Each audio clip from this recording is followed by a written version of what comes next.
just mentioned, I'm going to be talking today about Hermetic spirituality. And I want to begin with a Hermetic prayer. And this Hermetic prayer is called the Prayer of Thanksgiving. And it's, to me anyway, I think, or I hope at any rate, it's a prayer that you all can resonate with. It certainly does resonate with me. So whether you pray this or just listen to this, um, this will give you an opportunity to really get to the core of what Hermetic spirituality is all about. I'm quoting from the translation of Marvin Meyer in the Nagamati scriptures. We thank you, every soul and heart who reaches out to you, O name free of trouble, honored with the designation God, praised with the designation Father. To all and all things come fatherly kindness and affection and love. And if there is sweet and simple instruction, it grants us mind, word, and knowledge. Mind that we may understand you, word that we may interpret you, knowledge that we may know you. We are happy, enlightened by your knowledge. We are happy. You have taught us about yourself. We are happy. While we were in the body, you have made us divine through your gnosis. The thanksgiving of one approaching you is this alone, that we know you, that we have known you, light of mind, life of life. We have known you, womb of every creature. We have known you, womb pregnant with the Father's nature. We have known you, eternal constancy of the Father who conceives. So have we worshipped your goodness. One favor we ask. We wish to be sustained in gnosis. One protection we desire, that we not stumble in this life. So I'm going to go through a very whirlwind kind of introduction to the Hermetica. I won't assume that any of you have any in-depth knowledge. If you do, please ask questions at the end because there'll be plenty of time for that. I look forward to learning from you. But the short kind of intro is that there are many kinds of Hermetica. And the first kind, which probably most of you may be familiar with, is what I'm going to call the Byzantine Hermetica. And this is a series of 17 tractates that are all in Greek, and they're transmitted through the Byzantine scribes. Okay, goes back to an 11th century manuscript. And our most recent translation of all of these is by Brian P. Copenhaver, who also gives us the Latin treatise called the Asclepius. Now, warning, this book is about to be replaced by something that I reviewed just recently by Christian Wildberg in Pittsburgh. And he is going to replace this volume imminently with his own radical text critical theories. So Copenhaver, it's a wonderful translation. I mean, I highly recommend it, but I'm just warning you ahead of time. This book will be replaced, as it were, with something very different and very new when it comes to understanding what the Hermetica are. So fair warning there. Another kind of Hermetica comes from Nag Hammadi, and this Hermetica is written in Coptic, and you can find this in Book 6. And I recommend the Nag Hammadi scriptures and Marvin Meyer's translation, but you can get any variety of editions. This, I think, is no more than $25 US online. This is a treasure. If you don't have the Nag Hammadi library, I mean, I would be surprised if you didn't, but if you don't have it, please get it. Open to Book 6 or Codex 6, And you'll find 3 tractates, including one that I just read from, the Prayer of Thanksgiving, an excerpt from the Perfect Discourse, which is the same as the Asclepius. Okay, so don't get confused there. The Perfect Discourse and the Asclepius are the same treatise, but in Nag Hammadi they just excerpted the middle part of it, and so we have the middle part of it in Coptic. And then a previously unknown treatise called the Eighth Reveals the Ninth, or sometimes called the Discourse on the Eighth and Ninth. And you'll find all of these in Nag Hammadi, and they're fantastic, fantastic texts. And these are not in danger of being replaced anytime soon. So if you're interested, there's also an Armenian collection of Hermetica. And this Armenian Hermetica is a series of definitions that is short, kind of maxim-like statements. And you can find those in this book, The Way of Hermes, and this will include translations of the Corpus Hermeticum, which are in the Copenhagen volume, and the definitions. So not many people know Armenian. I don't know Armenian. So my only access to this version of the Hermetica is through this translation, produced ultimately by a fantastic French scholar, Jean-Pierre Mahet. And then there's me, and I kind of clean up. I take care of the rest. So in Hermetica 2, which I designed as a follow-up volume of Copenhagen's, I give you the rest of the Hermetica, which is the excerpts of Stobaeus. And Stobaeus excerpts these Hermetic treatises in the 5th century, and we've got good manuscript evidence for him. This would include things like the Kori Kosmu, fantastic, fantastic material. New papyrus fragments found in Vienna and Oxford. I collect all the ancient testimonies that we have for Hermes, and I bring that up to the Middle Ages. And I've got all of the Hermetic fragments, or I should say, all of the ancient Hermetic fragments. I don't include all of the medieval stuff, but I do go up to about the 13th century. And so this is material that is very, very important, but is going to be unlike what you're going to find in the Copenhagen volume. Okay. And both me and Copenhagen, we also give notes and introductions. So,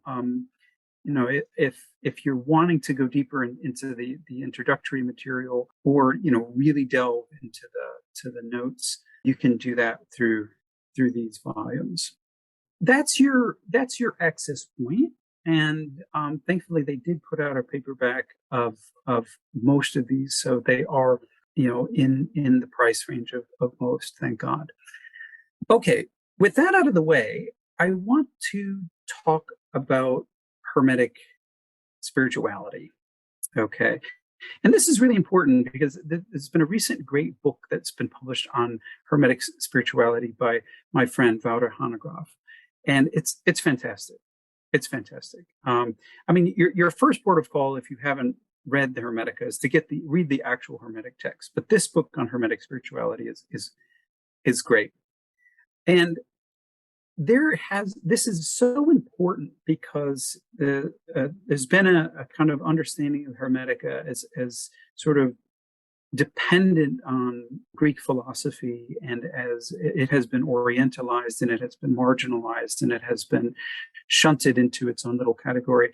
And people who read it for intellectual and academic learning often miss the kind of spiritual aspect of it, because it really asks you and invites you to enter into an altered state of consciousness.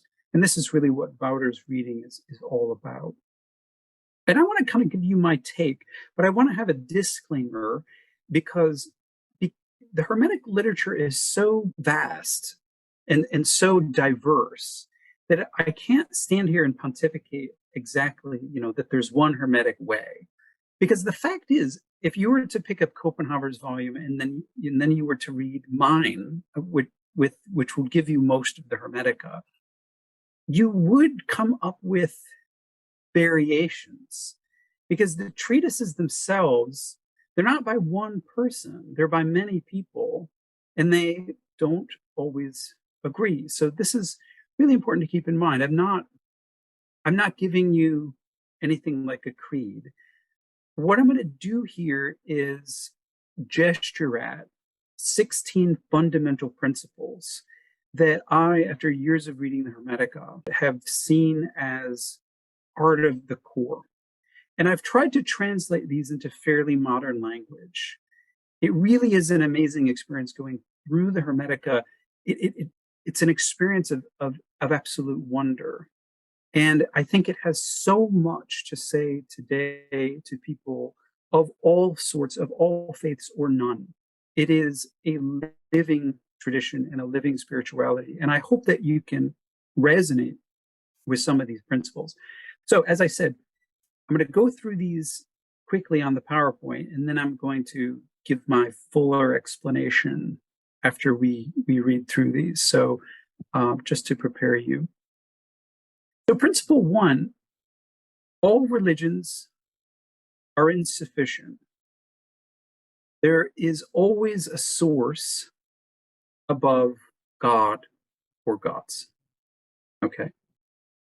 Two, the source is beyond cognition, but can be described as light and life. Three, humanity is the divine child of the source. Our essential human, using the Hermetic language, cannot die. And our essential human combines both genders. 4, deathlessness is realized through gnosis. And gnosis is knowledge of what humanity, capital H, really is. 5, the world or nature or our cosmic system is a second God. It's a child of God. It's an image of God. 6, science and spirituality are sisters. 7, humanity enters the mortal body by intercourse with nature. As a consequence, sex and sexuality is good.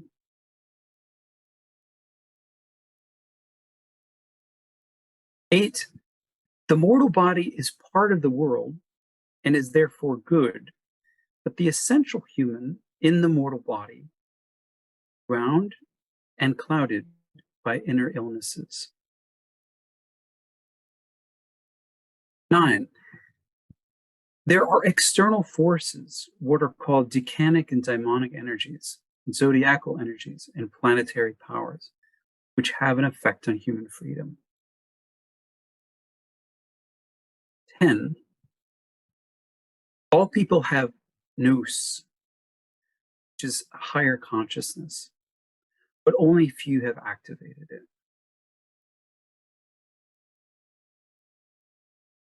11, there are many rituals and sacraments, but no need for priests. All that is needed is a spiritual guide who can be anyone. 12, the chief human virtue is reverence, or eusebia, and reverence always involves childlike amazement at the beauty of the world, of God, and of other human beings. 13, rebirth into higher divine consciousness can and should occur in this life. 14, there is a heavenly place of punishment as well as retrials through reincarnation. 15, those with nous, or the higher consciousness, when their mortal bodies dissolve, enter into new dimensions called, respectively, the 8th and the 9th sphere. And finally, 16, ultimate deification, that is becoming God or gods, is to become a power in the 9th sphere, always contemplating the all. Okay, so I'm now going to go to elements of the talk here, and I'm going to go through again point by point, and I'm going to try to explain each and every point which I've gone through. Okay, so bear with me. I'll be sort of reading some of this and explaining some of this, and I'm very much wanting your questions, your comments, whatever. So write them down, and we'll get to hopefully all of them.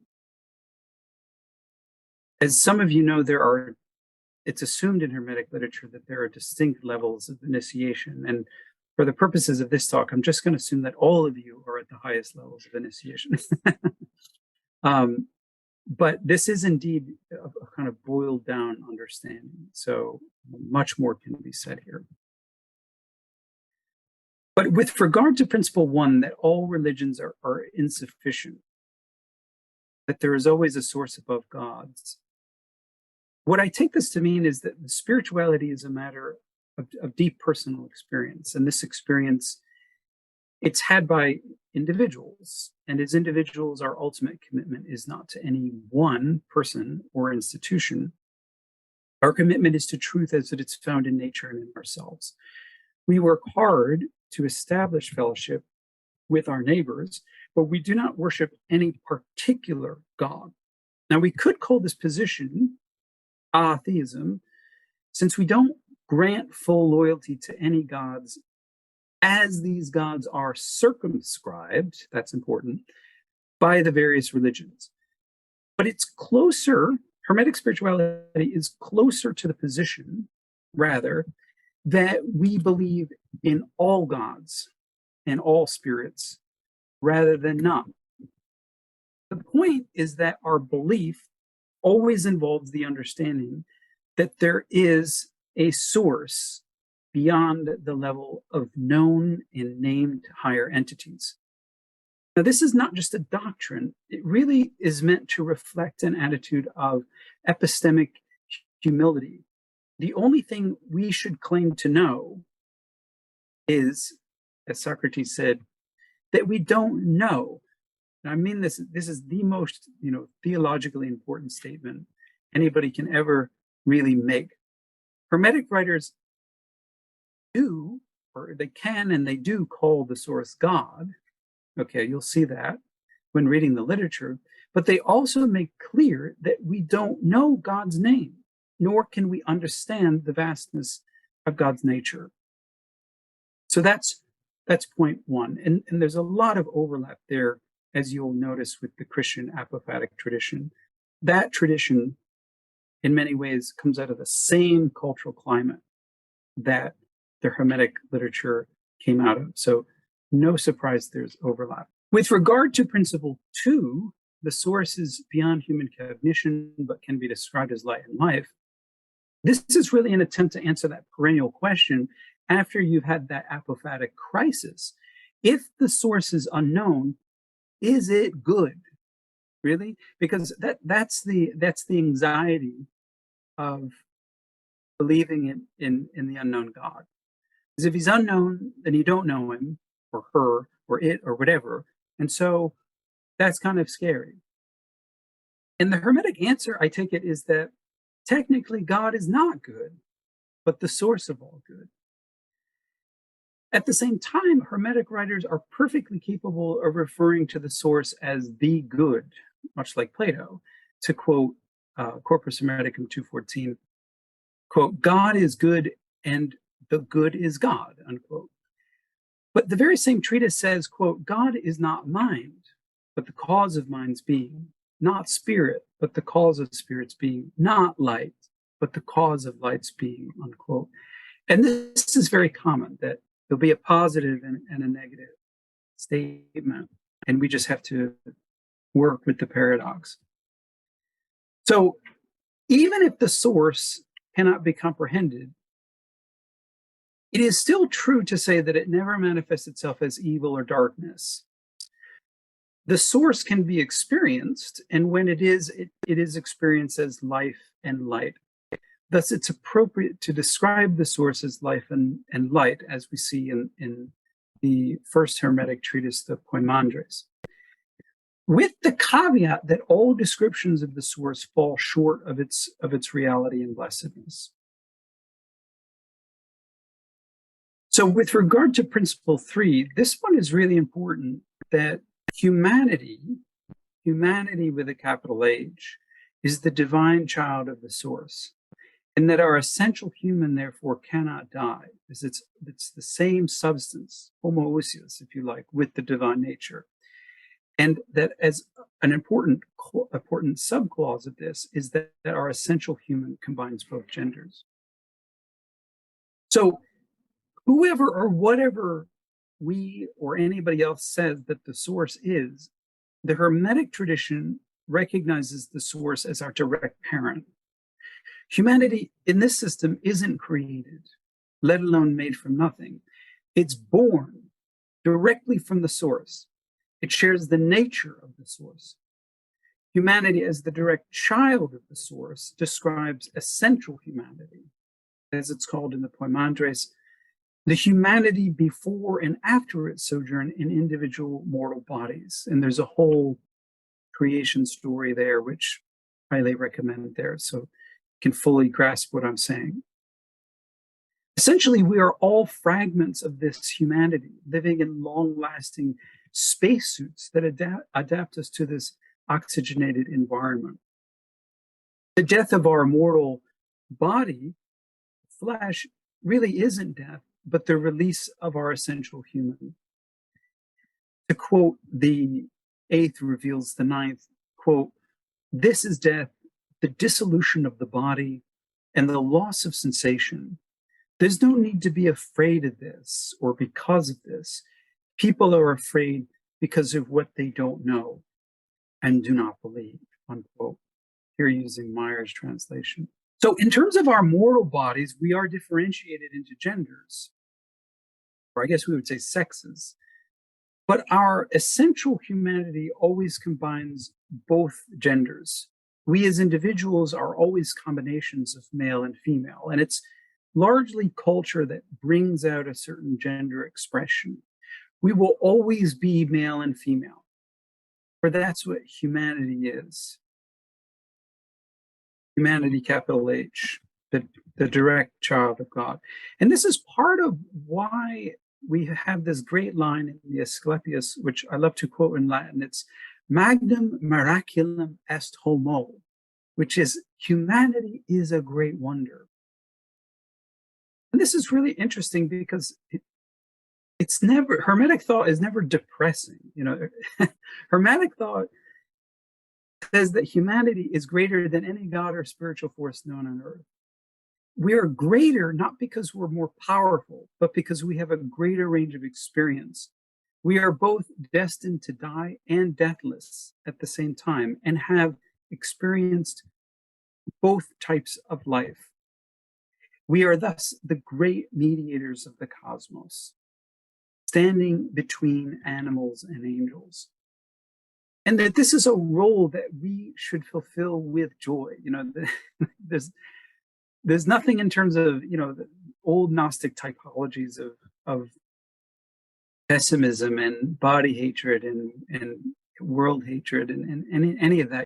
There is a rhetoric of, you know, transcend your mortal platform, but that's a far cry from hatred of the body or pessimism. So that's really important.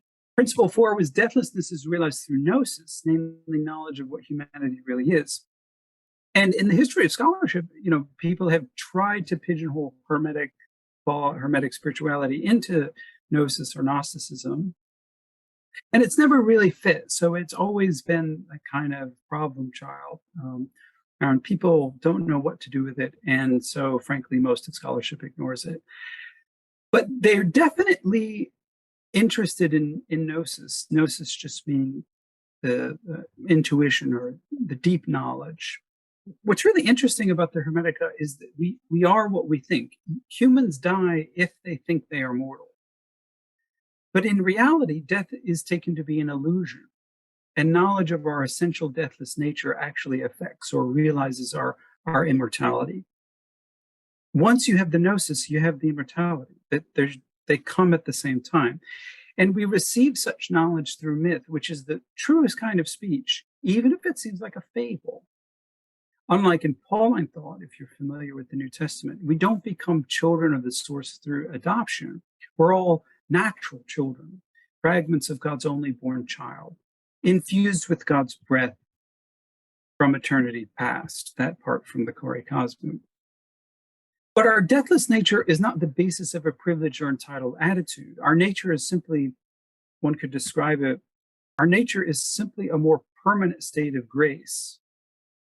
Right? There might be other ways of saying that, but that's kind of, I guess, medieval scholastic way of saying it. We are in a permanent state of grace. The source gives birth to humanity not because humanity is necessary, but because the source manifests goodness. Birth is the creation of life, the giving of life. Accordingly, birth is a gift. Birth from the source is the ultimate gift. And this gift can never be lost or revoked. We're not going to disappear. And in the reality, we cannot die. I mean, it doesn't, in one sense, it shouldn't matter if you realize that or not, but it actually does matter. Now, what results in Hermetic philosophy is a tremendously optimistic view of the self and its capabilities. To quote Corpus Hermeticum 11, quote, assume that nothing is impossible for you and regard yourself as deathless and capable of understanding everything, every skill, every science, the character of everything, every living thing, unquote. Now, this is bold stuff, but it's not toxic positivity. Our wet platforms, so to speak, will dissolve. And let's be honest, no pill or anti-aging therapy is really going to stop that, at least according to current technology. But the features of our flesh, hair, faces, fingernails, and so on, those aren't us. This is really hard, but those aren't us. What is real in us is the higher consciousness called nous. Whatever the nous is, it's not normal matter made of atoms. You might think of it as dark matter or something that's not accessible to modern science. But we know that it's there. And from the Hermetic point of view, it doesn't break apart. It's not made of atoms, so it doesn't break apart. With regard to the world or nature as a second God, this is exact Hermetic language that you'll find in Corpus Hermeticum 8. And in Corpus Hermeticum 9, the world as a whole is called the child of God. Just as much of a child of God as humanity. So what's interesting is that in Hermetic thought, unlike in Christian thought, God has two images, right? In Christian thought, you have humanity alone as the image of God. But Hermetic thought says, no, first the world, second God, then humanity, third God. Two images of God, both equal, which would mean, to my mind, that nature is as sacred as humanity. All life forms on earth have the same right to live and thrive just as much as human beings. To quote again, Corpus Hermeticum 11, quote, what is more perceptible than God? For just this reason, he made all things so that through all of them you perceive God, unquote. The old term for this was cosmotheism, the experience of God through the world. To quote 5.3, quote, if you want to see God, contemplate the sun, the course of the moon, the order of the stars, unquote. Interestingly, it's harder for a Christian to say those things, but as a Hermetic philosopher, you can. There is nothing in all the cosmos that is not God, or that God is not. God is the fullness of things that are and of those that are not. So there's not this urge always to say, no, God is above nature. He transcends nature. He's that strong separation between creator and creature. You just don't see that in the Hermetica. Which would mean that nature untouched and intact is God's cathedral, unbuilt by human hands. But this isn't pantheism, but it could be described as panentheism. God is in all things, revealed in all things, and matter is coded by the intelligence of God.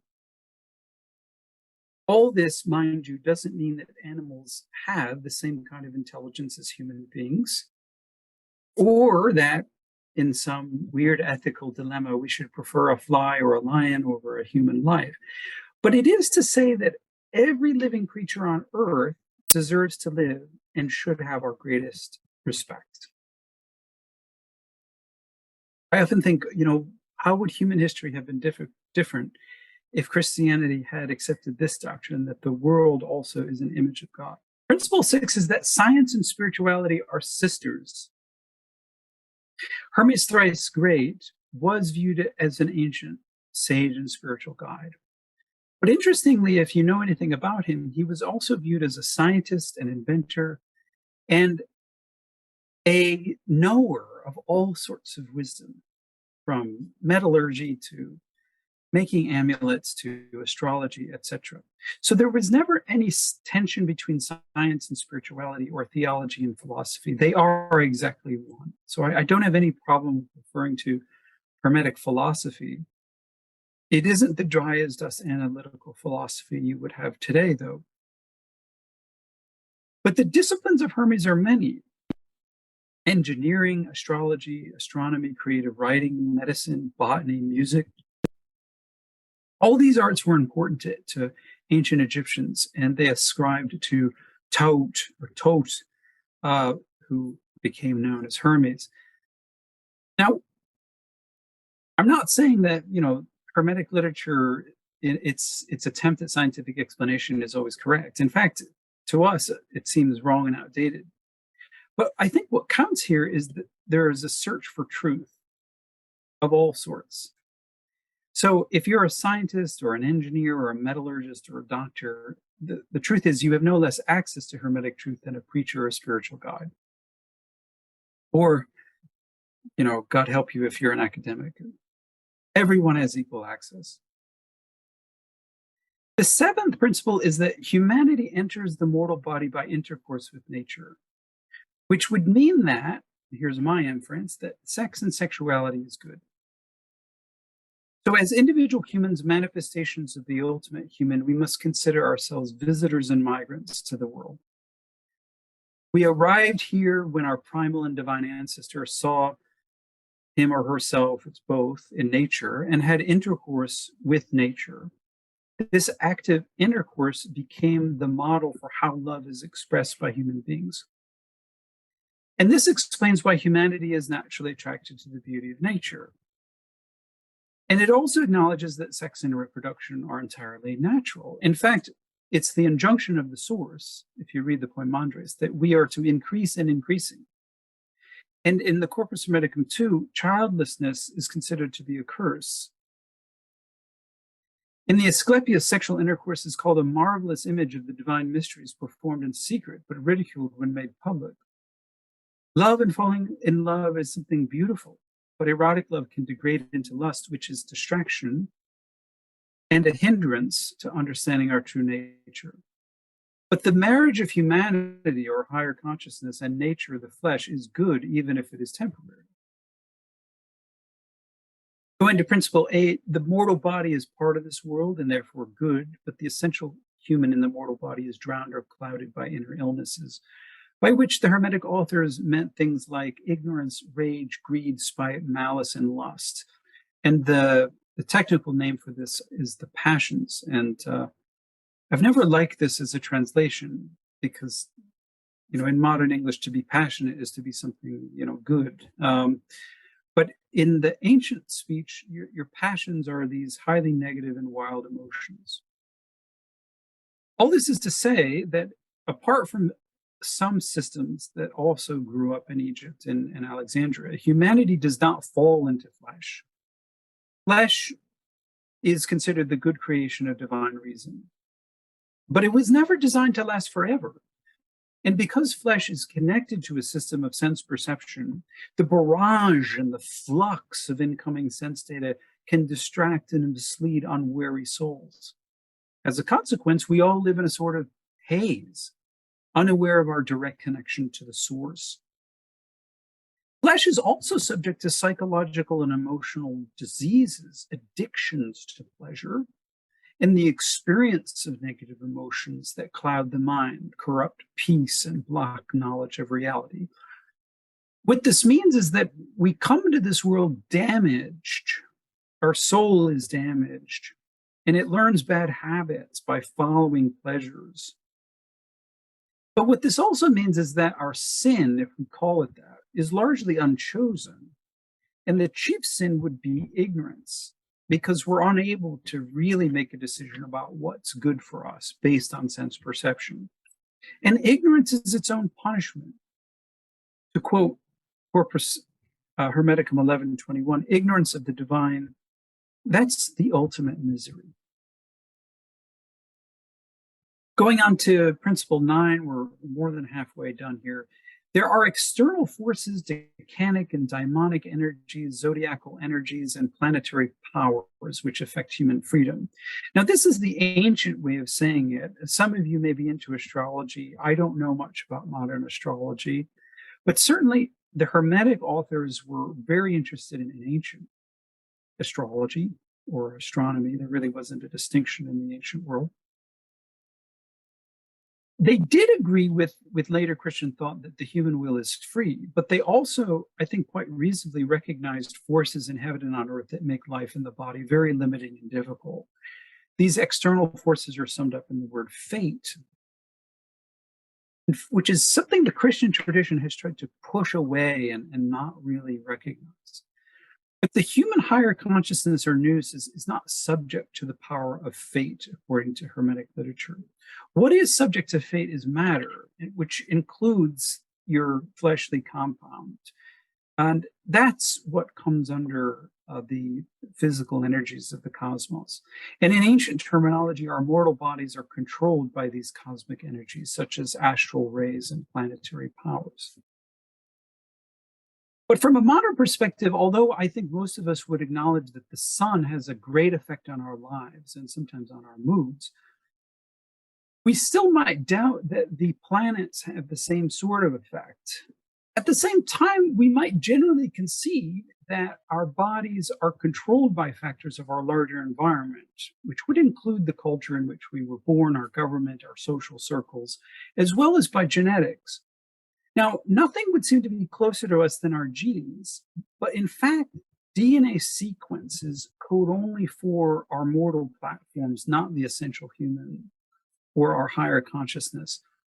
This means paradoxically that we're not actually our moods, our dispositions, or even our personalities. There's something deeper, and our DNA codes for certain temperaments, susceptibilities, temptations, character flaws, and so on. But our freedom is always limited by our three-dimensional bodies and the forces that exert control over our flesh. But none of that, again, is us or considered us by the Hermetic tradition. What is considered us is the nous, the higher consciousness, which everybody has, but few have activated. So it's trying to say that, yes, we're all in a permanent state of grace, but it's also trying not to be elitist, which is to say that, those who've activated nous, they don't get an award. But yeah, unfortunately, that's a very few people. And the reason for that is very simple, that the distractions of sense perception overwhelm most people. And here I definitely include myself. Perceptions and images that cause pleasure are, frankly speaking, addictive. I mean, we've learned this from social media. And they have the capacity to block our access to our higher self, our transcendental imagination, which is sort of like an island of peace amidst an ocean blasted by storms and wind. And in many people, in fact, most, normal brain functions that feed the ego or rational mind are taken to represent the whole of who we are, such that for the vast majority of the day, we're not even aware of our higher consciousness in union with the divine. And as a result, people have to be told that they have a higher consciousness and they must work to activate it.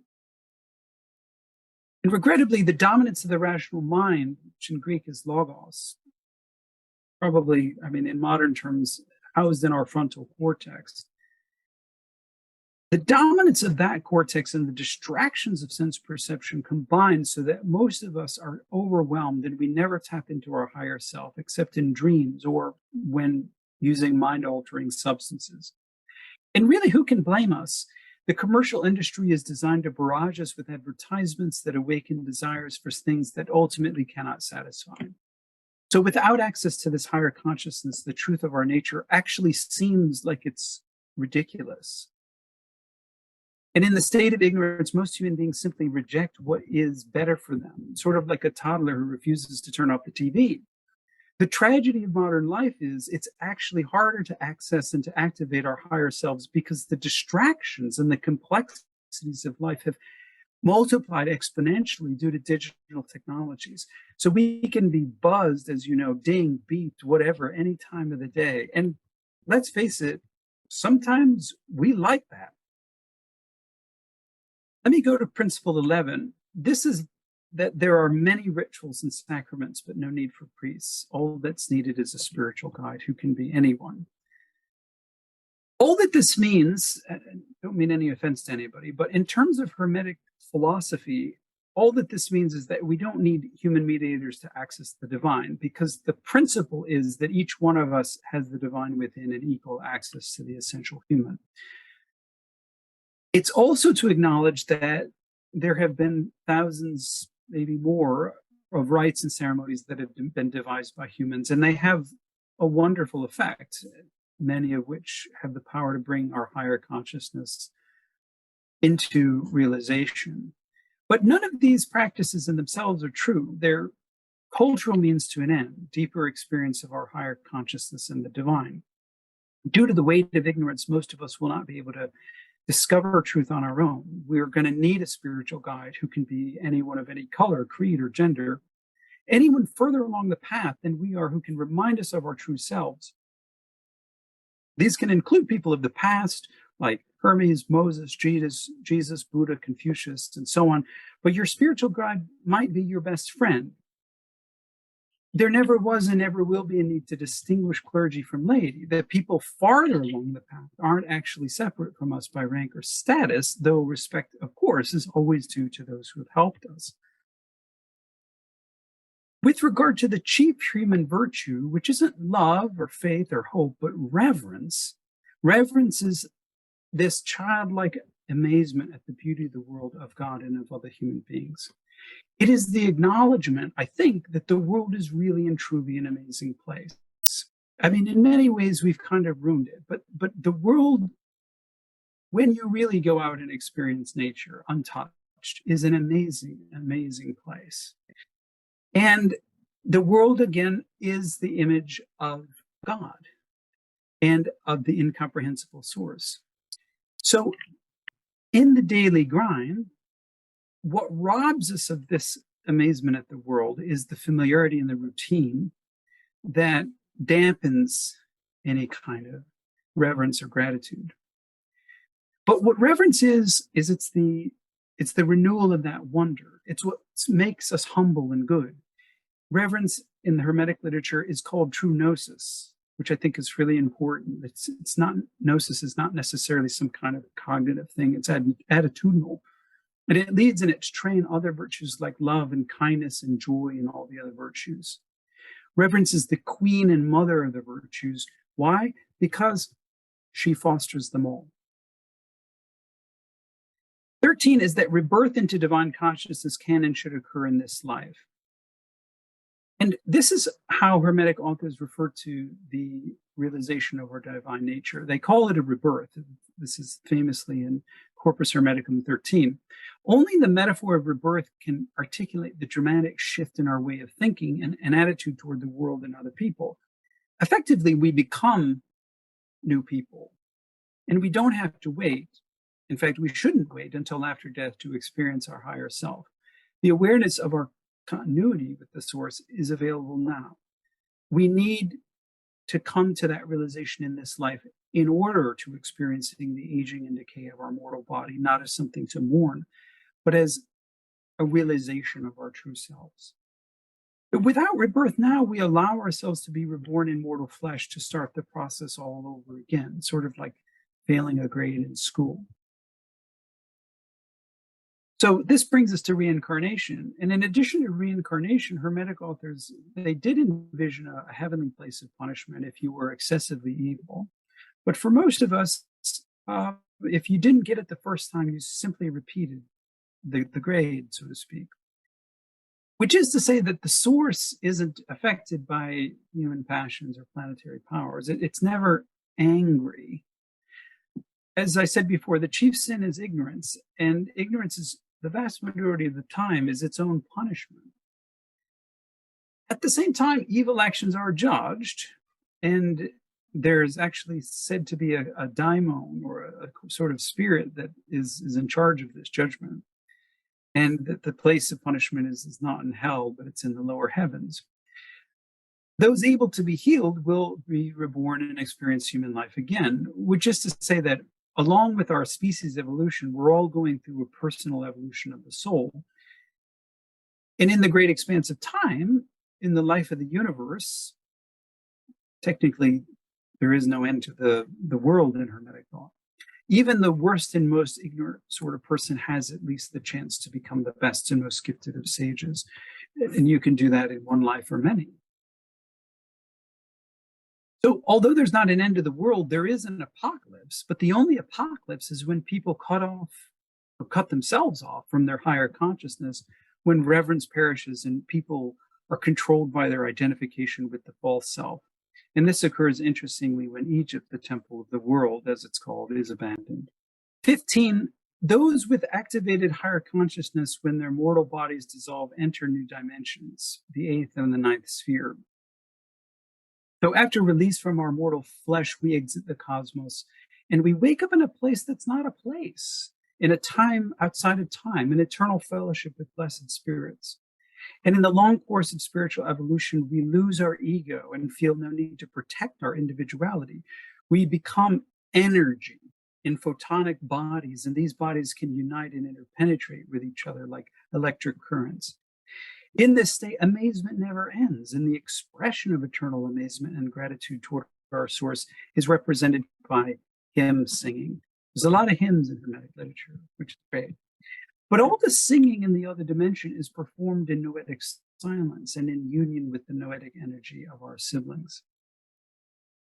Which brings us finally to principle 16, that ultimate deification or becoming God is, as the Hermetic authors described it, becoming a power in the 9th sphere, always contemplating the all. One of my favorite lines in Hermetic literature is Corpus Hermeticum 126, that this is the destiny of those who have obtained gnosis, to be deified.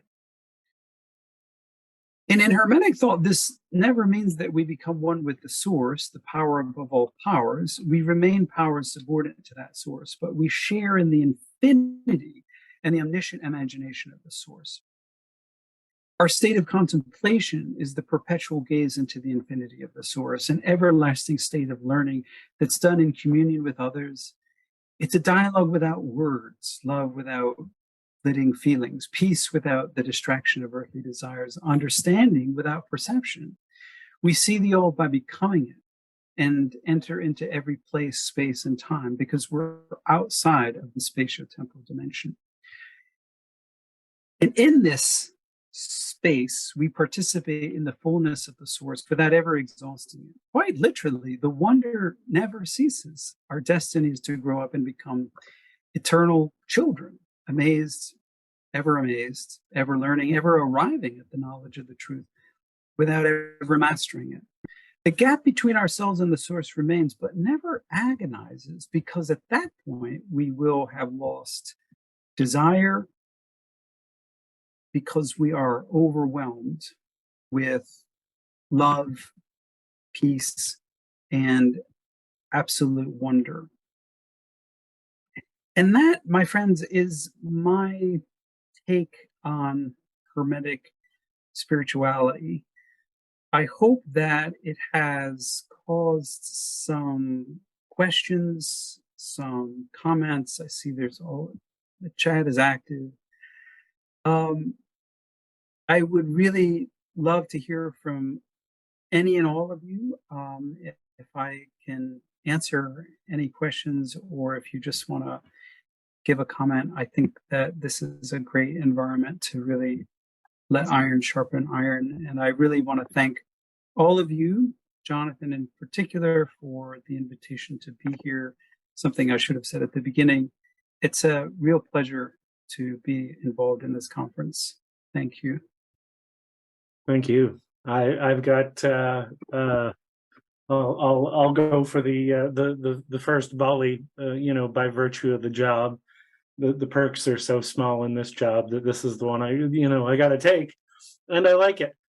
Two comments. I mean, we've been recording, and we've been doing these talks for, well, I don't know, 14, 15 years, and we've been recording them for probably 12 or 13 of that, and so I can safely say I know an instant classic when I see it. I think folks are really going to like this talk, and lots of overlap to some of the things that we discuss in the church. Particularly, I think my own parish folks probably get tired of how many times I use the word panentheism.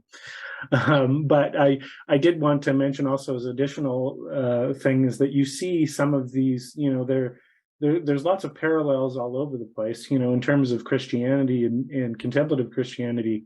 The idea of a spiritual guide that isn't necessarily clergy comes through all over the place, whether it's the Russian starets or the elder, or the Irish anamkara, that type of thing. And the question I had, this one's going to be a little bit humorous, but it is serious. So we often, and some of the home crowd here with my parish in town, there's 4 or 5 folks from here in there, and so we often talk about, because we talk about esotericism, occultism, religion, Gnosticism, Hermeticism, we often talk about where they align and where they diverge. And so we had a chat going on. I don't think this was during one of our actual meetings. That's right, it wasn't a chat, because I pasted an image, and that's what I was going to refer to, where somebody had asked about the fundamental difference between Gnosticism and Hermeticism, because there's so many parallels that can go out. So I'm just going to I'm going to throw up an image. I'm going to see if you agree or not, or rather you can go into more detail. I just thought it was the best kind of one sentence answer. I basically presented this to them, and I said, I'm like, if you want the difference between Gnosticism and Hermeticism in a nutshell, this would be it.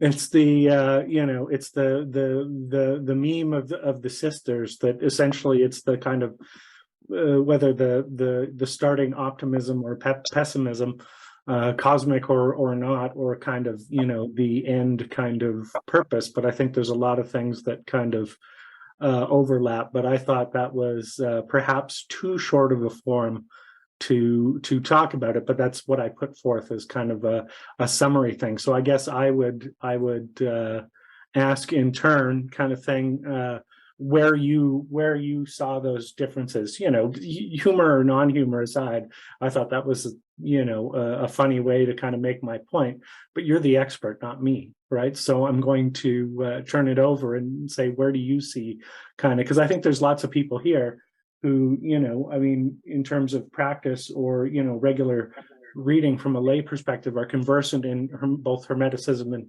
and Gnosticism. But I always like to, as you say, iron sharpens iron, and tap the folks who have made this kind of their vocation from a scholarly perspective.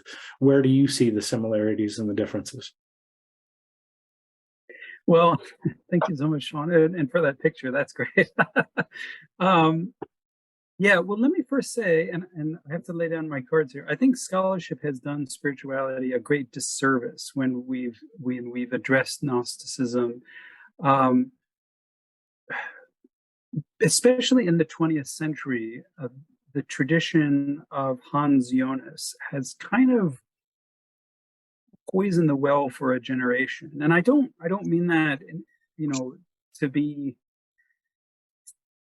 to be cantankerous or rude or anything. I mean, I think Hans Jonas, who's a great existentialist in the 20th century and sort of read Gnosticism through existentialism, he's the one who's created this typology, which now sticks to everyone's brain, that Gnosticism means you hate the world, you hate the body, you're kind of sad, you're pessimistic, and you're really rebellious against the archons, which means all those demons in the spheres above us, but also those nasty Romans. and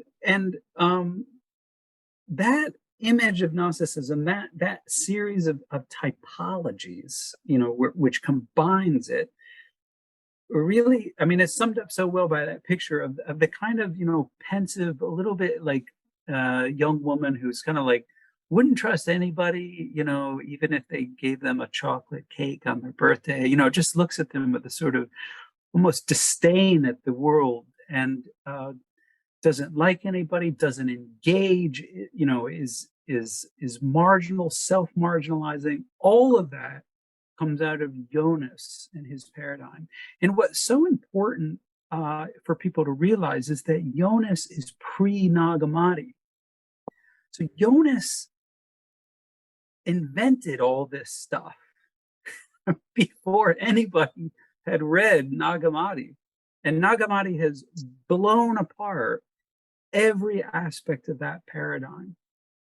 We find joyful Gnostics in Nag Hammadi, thankful ones, politically active ones, subordinate ones. We find Gnostics who are helpful, who are socially engaged, who are part of the public educational system, who are active in society, who are Christian and trying to work it out with other Christians. They aren't their own religion somewhere, on the margins of Alexandria, hating everybody, including themselves and the world. All of that you just have to reject as bogus. And I'm putting this in a very bold way. Of course, I mean, in scholarship, you would put it in a bit more of a measured way. But because this Hans Jonas paradigm of Gnosticism has so dominated the popular imagination, everyone has to know that that's just not what we find in these texts. And we have a duty to say, let's go read Nag Hammadi for ourselves.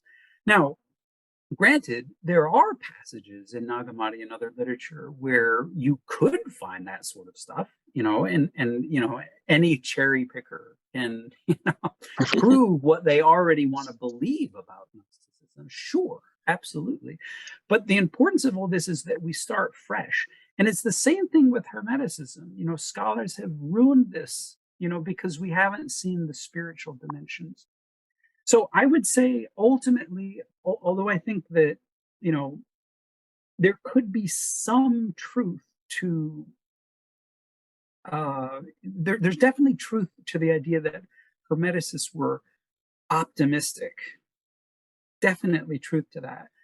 But I would be very hesitant to draw the contrast and say, okay, Hermetic people, they're the optimists, and Gnostics, they're the pessimists, because that's falling into the trap of Jonas. In fact, I find both of them to be at basic level very optimistic. And why do I think that? Because they don't hate the body. They want to transcend it. And they all think that they are going, upward, whether in this life or in another life. They're experiencing altered states of consciousness, and they are anticipating absolute joy and life and light in the supernal world.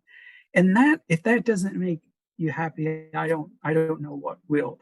So even if they're, on the level of society, saying nasty things about the archons and the Romans, they're not really biting their fingernails at night. And they don't wake up in a cold sweat saying, I hate the world and I hate myself.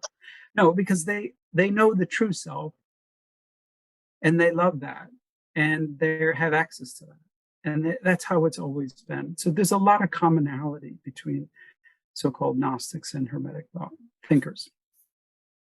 Excellent. Sorry, that was long. No, that was good. Jonathan, go for it. Yes, a relatively short question because I've asked you lots of questions over the years, Dr. Litwa, and now that we're in the same time zone, I'll probably be in touch with you to ask you more questions.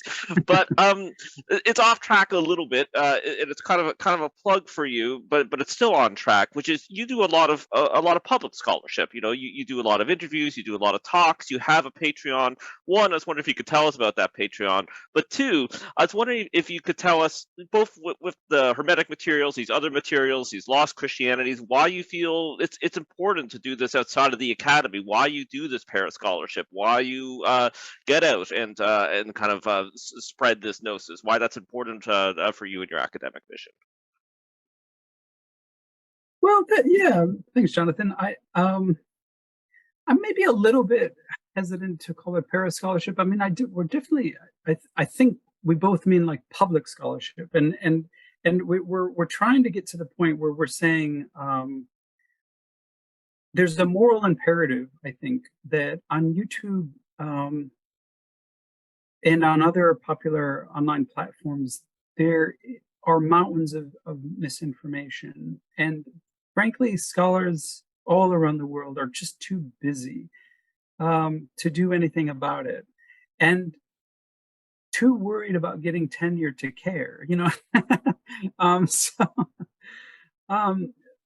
the practical dimensions of life is that a lot of misinformation can build over time, and I think from my perspective, whether or not I'll have time for this, you know, in years to come, I don't know. But I certainly want to, and I certainly view the Patreon as a way to do the online instruction the same quality that I would do in any academic setting here at Boston College or any you know good university, and make that available to a wider audience, you know, through hundreds and hundreds of videos. And you know, all my academic articles, I've got now dozens and dozens of reviews of recent books and things of that nature, just telling people what's out there in the scholarly world. Because let's face it, you're not going to find any of this in a Christian bookstore. And unless you know the names of some of these titles, or unless you're like checking Cambridge University Press for things you want to read, which nobody does, you aren't going to know that scholars are talking about the things that you're interested in. We're going to be bombarded by essentially things of, which is fine, but things of at a popular level, many of which these days, let's face it, are self-published. And we have a danger where, you know, if I was an engineer, I'd be really worried about people who weren't engineers on YouTube telling people how to build bridges. And because, you know, I mean, I don't know how to build a bridge, and I don't want people to die either. So I'm not going to tell you how you build, you know, a bridge that a car can go over. But it seems like anybody and everybody really can say virtually anything about religion online. And I think what's really important is, you know, to say that, listen, folks, I want to be honest with you that there is a difference between, you know, going through a rigorous PhD education and learning the ancient languages and trying to read widely and putting yourself into the peer review system. That creates, you know, good science and scholarship, no doubt about it. Let's get rid of the elitism and let's make some of this good material available. That's not really a great answer, but it's more of a cri de coeur. I mean, it's a cry of the heart, I guess, in the end. Dr. Bean. So unfortunately I had to skip out right at the end, so I apologize for ducking in and out. But this was absolutely wonderful. I do have sort of an odd question in that I suppose I can turn my camera on.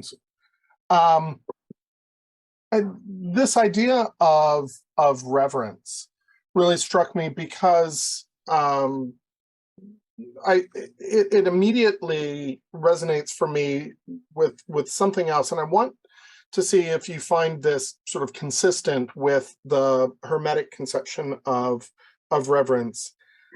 Kant uses the word Achtung, and we often translate this as reverence. And he says that this is a comportment that combines the subjective and objective, because it is the relationship to something that is simultaneously universal, simultaneously present for all people, but also always inwardly mine. And for Kant, he's talking about the content of reason, right? It's universally true, but I only come to it through my own process. Do you think that kind of doubling, that understanding, is consistent with the Hermetic idea of reverence that you were thinking of as this primary virtue? I mean, it certainly could. I'm probably not as much of an expert on Kant as I should be. My sense of it is that, yeah, Hermetic spirituality is trying to alter your consciousness in a way that you would, if I'm understanding your question correctly, and please correct me if I'm not, in a way that you would not really compute the distinction between subject and object. And it's trying to get you to a state that is, but it specifically is, it's kind of anti-logos, in the sense that it's trying to say that we're not our logos, we're our nous, and the nous is higher, it's transcendental. And it's been so long since I've done anything in Kant. I don't know if he says anything corresponding to that, but we don't actually get to the point of spiritual realization through logos. We sort of have to back off with the logos, and put that to sleep, and do so consciously, not through anything drug induced, but to do it as a spiritual discipline. Actually, just say, I'm gonna incapacitate logos for the next half hour, and I'm gonna surf the transcendental imagination. And in that world, outside of space and time and above the planets, they're trying to alter the state of knowledge, and they're trying to alter their state of consciousness. And yeah, again, feel free to jump in. I'm not sure that corresponds to anything Kant would do, but it might correspond to something that he thought about. Yeah. Yeah, I mean, I'd like to perhaps, and perhaps I'm giving Kant too much credit here. Imagine that he is trying to grapple with something that that transcends that distinction, and that this happens in reverence. So I was sort of taking a stab in the dark there, just because this is it's something that just sort of occurred to me on the fly. So I really appreciate you at least trying to work it through and help me work it through. So yeah, thanks. Scott's got his hand raised, but we had a one before that. Don't worry, Scott, we'll get you in a second. We have one from Alf that says, does the principle of rebirth correlate to the concept of bringing the subtle into the gross, as described in the Emerald Tablet? Yeah, I wish we had that text in front of us, but as far as I recall, you have this alchemical metaphor running through Hermetic literature, but interestingly enough, it's kind of a post-4th century thing. It's if anyone here knows Zosimus of Panopolis, who my friend Wouter Hanegraaff thinks was a Hermetic practitioner. He's really the alchemist, and sort of brings Hermetic thought, like into the realm of alchemy, and is able to use these alchemical metaphors. Whether there was anything corresponding to that prior to Zosimos, I honestly don't know. And I would have to, I just want to invite you, because I can't fully answer your question without understanding what you understand by the subtle into the gross. So if you can, and we can come back to you, of course, if you want to put in the chat sort of your own sense of what that would mean, I'd be happy to comment on it. But it's difficult for me to do that on the fly. Okay, yeah, Alf, if you either want to chime in or drop it in the chat, and then we can come back to it. Bishop Scott? Hi there. I really enjoyed the talk, and I have a question for you. If someone was not familiar with Hermeticism at all and wanted to do like a 101 on Hermetic spirituality, can you recommend some resources for doing that? Other than like obviously the Corpus Hermeticum and the Hermetica by Schopenhauer and your Hermetica too would be great sources. But maybe something that ties it all together thematically. Yeah, you cut off at the last comment there, but what I can recommend is actually this new book by Wouter Hanegraaff, published by Cambridge, which is just called Hermetic Spirituality, and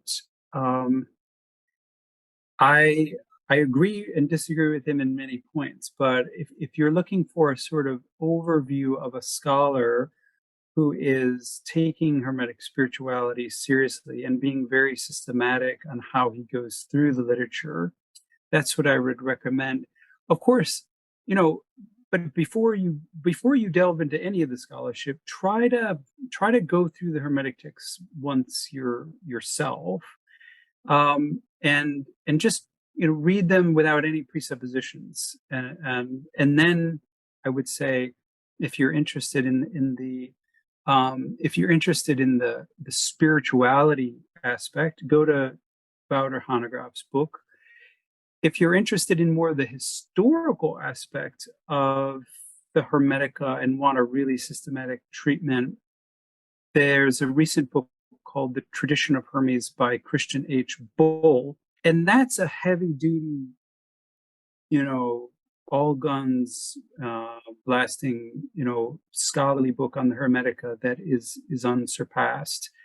There's really only 2 to 3 books in scholarship that I would really recommend on the Hermetica. And the third one would be Garth Fowden's, it's Fowden, called The Egyptian Hermes. And if you read the Hermetica and then you read those 3 books by Wouter, by Garth Fowden, and by Christian Bull, you're kind of up to date on pretty much everything that scholars have done.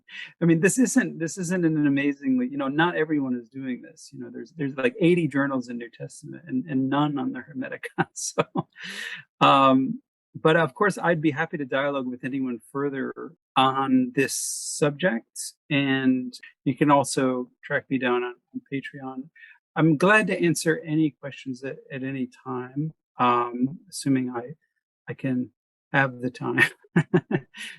So if I can be of any more help. But those are the 3 scholarly books I would recommend.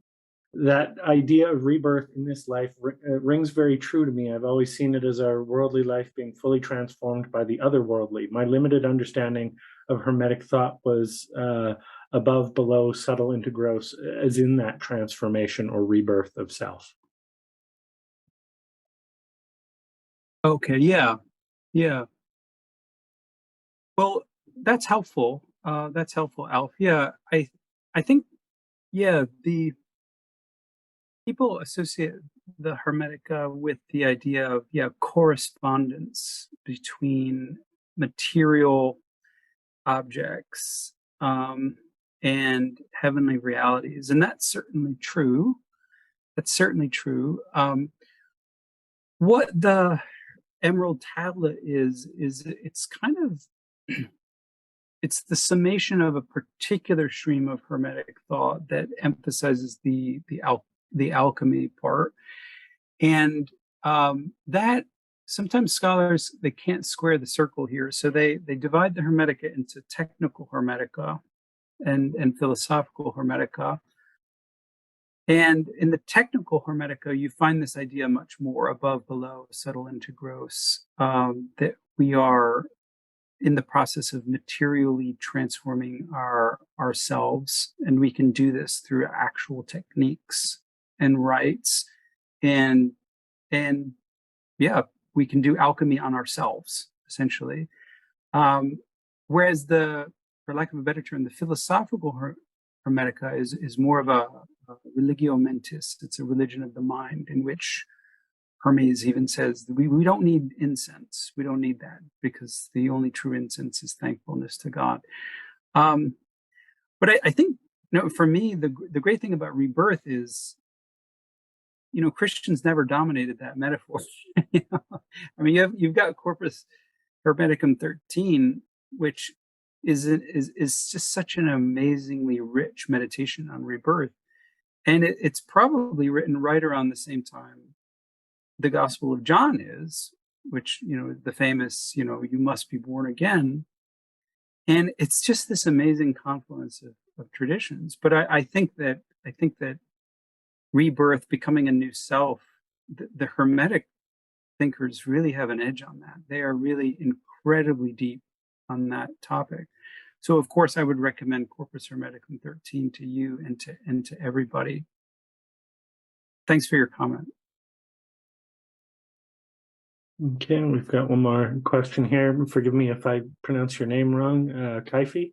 Kaifi, yeah, no, that's good. Dr. Litt was the first time I could, hear about you. And I used to have an interest in Hermeticism a number of years ago, and this kind of really nice that way. But I really liked the way you kind of spelled out these number of principles. And I was wondering, do you have like a video on Patreon about that, or is that in any book or academic essay where we could learn more about that and see them all laid out to just kind of learn more about Hermetic spirituality in the way that you presented it, further? Oh, I've got lots of stuff on Hermetica on my Patreon. Yeah.